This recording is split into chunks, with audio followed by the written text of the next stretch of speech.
Hey, yo, what's up, YouTube, man? It's your boy, Action Jackson, man. And you can already tell by the title of the video, man. Dallas Cowboys lost 23-17 to the San Francisco 49ers, man. Um, you know, this is a really, really, really tough way to go out. First round exits. We're going to get the whole entire spill of jokes tomorrow on all of ESPN, all the 3-letter, 4-letter networks. We're already going to hear it, but it's well deserved. There's nothing really to defend or back up in this game, I'm not going to blame refs. I never blame refs for a loss because there's so many things there's so many things that you can do to alter your outcome before the refs can even step in. So, if you ever taught up playing in leagues and you know how refs can sometimes interfere, you always want to make sure that the game's already decided, slots where the refs don't have to decide it for you. So, so a lot of Cowboy fans are going to go off about the refs and they're going to be highly upset. It is what it is, man. There's not much really to say in this loss, I'm about to go off, not go off, but, I'm just about to go over some of the stats, man, So, it's the same story and so it's the same song and dance with the Cowboys. They try and play and act like they're the Kansas City Chiefs in a way that they believe that they can just turn it on in an instant. They just think that they can just go off in a quarter and a half and expect to take over a game and just overwhelm the opposing team. We haven't done that ever. And I don't know why they even thought in a playoff game that we thought we was going to get away with some of this stuff, bro. Like, you can't have the dumb penalties and the dumb mistakes that you have today's game and expect you to win any game in preseason, regular season, expedition match. It doesn't matter. Especially in the postseason. As this isn't, you're looking at the graphic right here where I just got this from somebody's tweet on Cowboys Twitter. Dylan88 Wilson, if you guys can, follow him on Twitter. He has his own podcast, everything like that, real funny. He's also an intellectual too. So, this is what he said on his tweet, well, who do we blame for 14 flags and leading the league in penalties? So, we were the most high penalized team in the league. We just had many dumb penalties today. When we had to get late in the game, for example, we was in the third quarter. We had to go get a stop for the offense to get back the ball. What do? It's 3rd and 5. We're about to pressure Jimmy G into a sack, hands to the face. Neville Gallimore to Alex Mack. Fourth down. 4th and 5. Niners are going for it. Trying to draw off all sides. What does Randy Gregory do? Jump off sides for a neutral zone infraction. Gives them a first down. That's just naming the defense. Then the offense. Dak threw an interception. Dak was holding on to the ball for too long. He was 23 of 43. He's 50% on his passes, 254 yards, a touchdown and a pick. Well, I'm not solely blaming Dak, but one thing I'm going to touch on this offense. I don't know what the disconnect is. I don't know why. I don't know what's going on between Kellen and Dak or Dak and Kellen. I don't know who to blame for the offense. I understand on the finished product on the field, we can blame the players, but we don't know what the calls are being called through in the headset to Dak Prescott. We don't know what Kellen Moore is seeing on the field. We don't know if he's seeing a cover 3, a cover 2. We don't know what he's seeing. Obviously, Dak and Kellen have to communicate between that. But it's they're not giving any of the playmakers or the highest paid players on their team the ball. I understand Dak has the ball in his hands 43 times. But, bro, we have to be way better and efficient, y'all. We're just an inconsistent football team. And it really it starts everywhere, man. Offense, defense, special teams, coaching. We don't know when to utilize our big players. Today's key was to use your big time players, and we didn't do that. Tony Pollard's our best back. I'm sorry, man. Ezekiel Elliott is not who he used to be anymore. It's evident. It's clear. We're not no Back to the Future, bro. We can't turn back the clock for Zeke. It's a wrap for him. For me, I understand it's just the first day. We're after an ass whooping by the Niners. I'm not gonna completely go off on a whole tangent and say we need to fire and cut everybody, but we know Zeke doesn't have it anymore, guys. I understand in the first half of the season, we were like, ooh, this is the Zeke that we remember. Oh, this is 2016, 2018 Zeke. This is the Zeke that we remember and everything like that. Obviously, he got his injury, and that doesn't help. There was a report going around that he was playing with a PCL tear. So, obviously we knew Zeke was hobbled with an injury. But if we know Zeke is hobbled with an injury, Kellen Moore, why in the heck are we giving him 12 carries? And they're not in the runs. They're not effective. The runs are not effective. We're just trying to give Zeke, bro. Zeke is already on one leg, and the offensive line is not even great. I'm about to touch on that in a second. But the offensive line is not great, not creating any gaps or any holes. You're running straight in the gap in the teeth of the defense where Armstead is 7 foot, and he's athletic, and he's a beast. So you're running to a 7 foot D tackle in a one technique in Daquan Jones. I don't know his exact measurements, but he's a big old machine too. So I don't know why you're trying to run in there. Connor Williams and Tyler Biadasz are your two weakest links on the offensive line. I wish we had 5 Zach Martins, but that can't happen. So we only have 1 Zach Martin. So it's not like we're going to get major push on the offensive line or anything like that. So, and then, going into the offensive line, man, look. We need to fix our entire left side. Love Collins did solid today. He had a couple miscues, but he was pretty solid today. Zach Martin's going to do great things. Yes, he's going to have a hiccup here and there, but all great players can't be perfect every single play. So Zach Martin was great. But our entire left side got whooped today. I'm talking about from Tyler Biadasz, our center, Connor Williams, our left guard, left tackle, Tyron Smith, man. Look, Tyron Smith is not what he used to be anymore, man. He has too many surgeries, too many back injuries. It's falling off the rails for him, man. Honestly,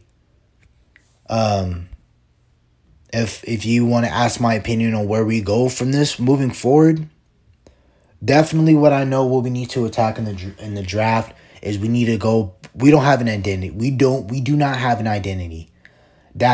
I'm blaming that on coaching. Kellen Moore, everyone thinks he's this boy wonder and everything like that. Kellen Moore is not perfect. Nobody's perfect, but he's not what everybody make it seem, man. Like, when you have amazing talent with CeeDee Lamb, Amari Cooper, when you had a solid offensive line, when Zeke was healthier and things like that, sure, that made Kellen Moore look amazing. But when Zeke is hobbled, Dak is inconsistent, and everything like that. I'm not saying Dak is an inconsistent quarterback, but there's sometimes he'll have his highs, he'll have his lows. He'll just stay in the middle, man. Like, I love Dak Prescott and Dak Prescott. I want him to forever, it won't be forever, but I want him to continue to be the leader of his team. But he just has to have, bro, he's about to go into his 7th year of being a quarterback, man. He needs to take over games. And sometimes, Bill Belichick said, great players can't overcome bad coaching, but sometimes your great players have to. Not in every single game, I understand that, but in some certain moments, Dak has to take over. But it doesn't help when he's being pressured and hurried the entire day. So I think it's just going to be the same spill, the same speech, everybody has to get better. But so moving forward, moving forward, I'll read you guys some off the free agency. So basically, Dallas is going to come in with a whole new set in mind going in, moving forward, man. If I'm Dallas, I'm getting an identity. I'm working in my trenches. Today's game showed you that you need your trenches, and we already knew that going into our playoffs, and we knew our offensive line wasn't the strongest. We knew our defensive line was pretty solid, but I didn't expect this, man. It's been about 3 or 4 years since LA. Yeah, that, It's been 3 or 4 years since LA, bro, and it still seems like we can't stop the run. We can't stop the run. San Francisco ran for 170 on us, man. They had 21 first downs. They were more efficient than us on third down. Uh, Dak was sacked 5 times today. We punted more times. We had horrible penalties. We were 14 of 89. We threw an interception. They had more time of possession, man. Like, they just whooped on us. So moving forward, man, we already know what the issue is. So look, I'm pulling up my free agents on another screen on my computer. So just to read off I'm just gonna name off some of the key free agents that we're going to lose. We're going to lose Cedric Wilson. Well, I mean, I'm saying we probably are, but Cedric Wilson is going to be a free agent. Brent Urban's going to be free agent. Hopefully, we can bring him back. That would be really great if we can bring him back, because that was our big one tech, and I believe that was one of our biggest losses, not having that true, real one technique on our defense. Leighton Vander Esch is going to be gone. He's a free agent. Keanu Neal's a free agent. DeMonte KZ's a free agent. Jaron Curse is a free agent. Noah Brown's a free agent. Our Pro Bowl punter, Brian Anger, is going to be a free agent. Randy Gregory, a free agent. Malik Hooker, who had a really solid season and really played his butt off towards the end of the season, is going to be a free agent. Michael Gallup is going to be a free agent. He's going to be gone. I know we're not going to retain him. Malik Turner's free agent. Dorrance Armstrong, free agent. Dalton Schultz. I don't know really what we're going to do with Blake Jarwin, but I don't think we're going to be paying 2 tight ends $11+ million each. So he's most likely going to be gone. Francis Bernard, special teams, I'm pretty sure we can bring him back. Lou Gifford, special teams, I'm pretty sure we can bring him back.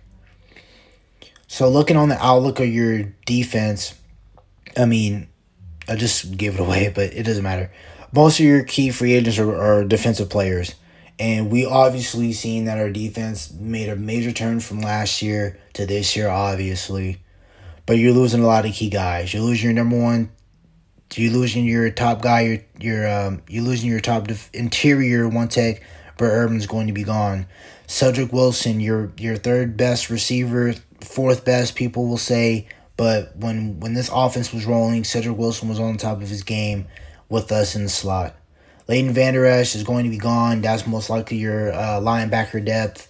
He played really solid, but I don't know. I mean, obviously, I don't know if we picked up or declined his fifth-year option. If we accepted it, I believe. It's been a while because I know that earlier in the season you have to pick up the fifth-year option. So if we picked it up, we technically still have him on a 1-more-year deal. Keanu Neal, we probably really not going to retain him. DeMonte KZ, he's 28. I don't know if we're going to keep him. Jaron Curse, I want to keep. He's 27, going to turn 28 pretty soon.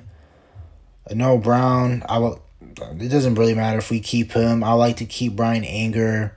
Obviously, I would love to keep Brandon Gregory, but I don't know how much we're going to be able to pay him. Malik Hooker, I would love to retain him.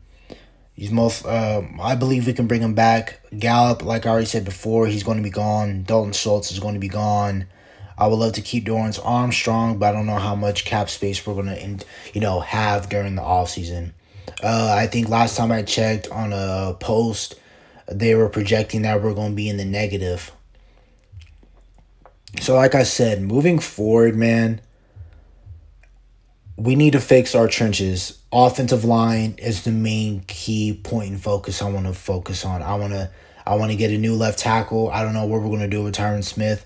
Whether he retires, it's going to be 2 options. Either he retires or we're just going to let him go.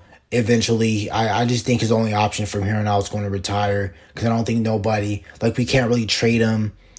His contract is not bad at all because we signed him years ago on a 10-year deal, so he's fine. But I don't think nobody's giving us multiple first-round draft picks for him or anything like that, because everyone knows his body's breaking down. I'd definitely go try to look for a top offensive tackle. There's a center coming out of Iowa. I don't know. Depending on, I believe we pick at pick 22. Let me double check. I can go check through Tankathon. Okay, Tankathon NFL.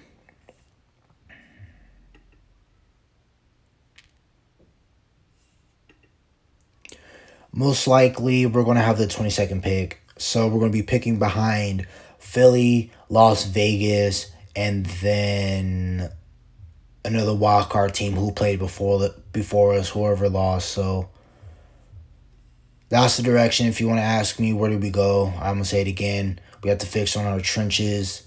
Offensive line is the key point. I try to get linebacker depth for sure. We're most likely going to lose Dan Quinn. So if we're going to lose Dan Quinn, I'm trying to go get Vic Fangio and or Brian Flores, one of the two. Offensive coordinator, we're probably going to get a new offensive coordinator. I don't think Kellen Moore is going to stay neither. I'm not saying he's going to be a hot topic for a job, but I'm pretty sure we're not going to retain him. If the Joneses want to keep him, they're going to most likely going to have to fire McCarthy and try to promote Kellen Moore if they want to. I saw a report on that earlier today, which it didn't make sense, but bigger people in the Cowboy community were saying that, like, you know, if Kellen Moore ever stepped up his game, that eventually Mike McCarthy would leave and they'll promote Kellen to be head coach if we want to retain him. Kellen Moore is too inconsistent for me to be comfortable with him moving forward. I just want to get veteran guys in here, you know, on the offensive side of the ball. I don't want no Scott Linehan where it's so predictable that we're going to run a halfback screen on third and forever. But I would just definitely want to have a fresh start on offense for sure. I don't want to lose Dan Quinn. Dan Quinn said in, you know, interviews that, you know, he declined the Jaguars, but he's been accepting other interviews. So I don't know if he actually wants to be a head coach because he said that, you know, he's having a great time here and everything like that. So I don't know if he wants to get a head coaching job. If he does, he does. Congrats to him. But like I said, but the options for our defensive coordinator is going to be Vic Fangio if he doesn't already get a DC job somewhere else. Or I would love to get Brian Flores. He'll run a similar scheme to what we already kind of run now. Hopefully he uses Micah Parsons and don't try to box him in. Don't just try to play him strictly at the end, even though he can play the end, but don't try to pigeonhole him and play an inside linebacker because he can do more than that. So that's another thing we want to, you know, we want to find somebody who's going to be really great with whoever our new defensive players are going to be. I don't know how many draft picks we're going to have. So, yeah, man, that's it. We folded in the playoffs real early. I did not expect us to be first round exits at all. But it is what it is, y'all. Move on. And that's about it. I'll see you guys in the next video. Peace. Bye.